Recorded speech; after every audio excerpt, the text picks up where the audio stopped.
The key insight of statistics is that one can learn about a population distribution by selecting a random sample from that population, rather than survey the entire population of China, 1.4 billion in 2018. We might survey, say, 1,000 members of the population, selected at random by simple random sampling.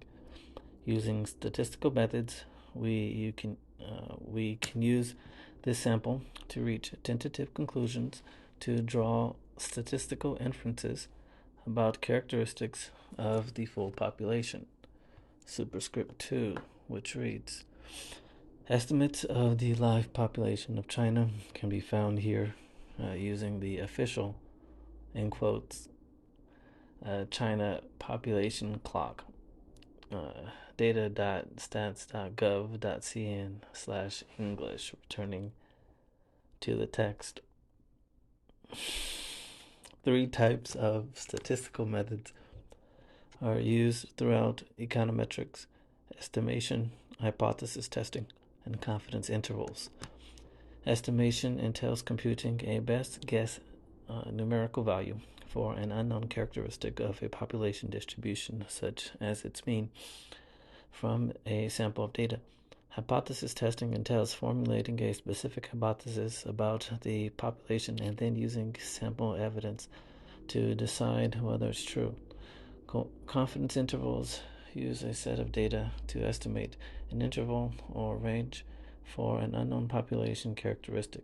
Section 3.1, 3.2, and 3.3 review estimation, hypothesis testing, and confidence intervals in the context of statistical inference about an unknown population mean.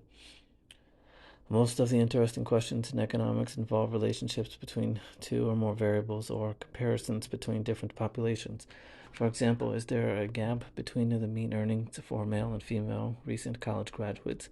In Section 3.4, the methods for learning about the mean of a single population, sections 3.1 through 3.3, are extended to compare means in two different populations. Section 3.5 discusses how the methods for comparing the means of two populations can be used to estimate causal effects in experiments. Sections 3.2 through 3.5 focus on the use of the normal distribution for performing hypothesis tests and for constructing confidence intervals when the sample size is large. In some special circumstances, hypothesis tests and confidence intervals can be based on the student t distribution instead of the normal distribution. These special circumstances are discussed in Section 3.6.